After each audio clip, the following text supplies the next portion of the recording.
Now, this is an interesting one because Parashat Tetzave is one where, strangely, the name of Moses isn't mentioned even one time. And that's because in this week's Parsha, the focus is all on Moses' brother Aaron and on the role he'll occupy and personify in the position of Kohen Gadol, the high priest. The rabbis speculate as to why this honor of the high priesthood went to Aaron rather than Moses himself. One answer is that this is Moses' punishment for refusing, one time too many, God's request that he lead the Israelites. Earlier in the book of Exodus, you might remember, Moses says, "Pardon your servant, Lord. Please send somebody else." Then the Lord's anger burned against Moses, and he said, "What about your brother Aaron, the Levite? I know he can speak well. In fact, he's already on his way to meet you, and he'll be glad to see you.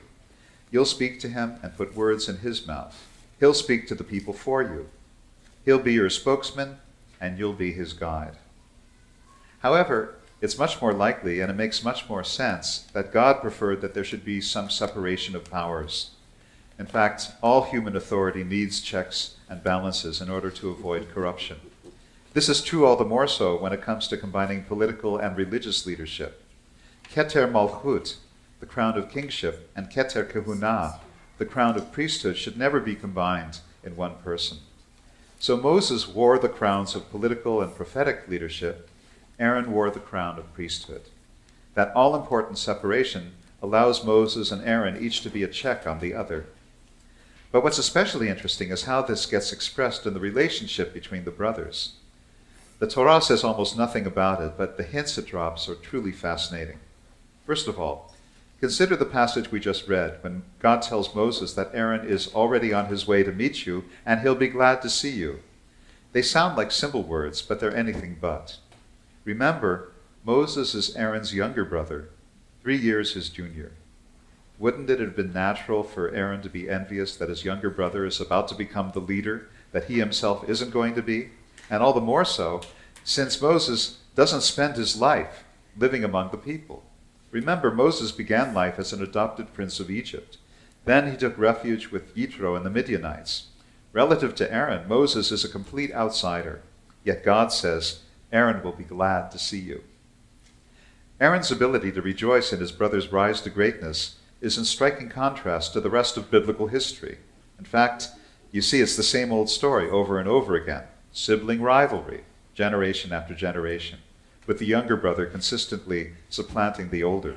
Cain and Abel, Isaac and Ishmael, Jacob and Esau, Joseph and his brothers. But now comes the second test, this time not for Aaron, but for Moses.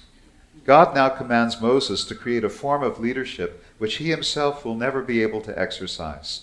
And the person he must award it to is Aaron, his older brother.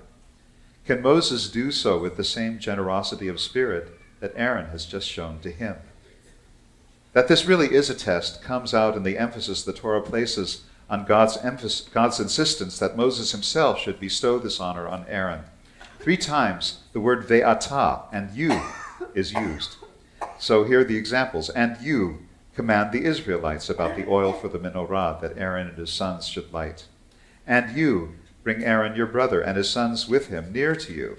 And you speak to all the wise-hearted people and command them to make priestly clothing." In other words, Moses must show the people and Aaron that he has the humility needed to make space for someone else to share in the leadership of the people. Someone whose strengths aren't his, whose role is different from his, and someone who may even be more popular, closer to the people than he is, as in fact Aaron turns out to be. For an example closer to our own times, a lady by the name of Doris Goodwin recently published a book about Abraham Lincoln called Team of Rivals. And she describes how Lincoln appointed the 3 men who opposed his presidential nomination to his cabinet. William Henry Seward, who'd been expected to win the nomination, later wrote, "Lincoln is almost superhuman. The president is the best among us." As Seward eventually came to appreciate, it takes a special kind of character to make space for those we're entitled to see as rivals. Early on, Aaron showed this characteristic in relationship to his brother Moses. And in this week's Parsha, God calls upon Moses to show it to Aaron. True leadership always requires humility. The general rule is, the smaller the ego, the greater the leader. And this is what Moses shows in Parashat Tetzave, the Parsha that doesn't even mention Moses' name. Shabbat Shalom.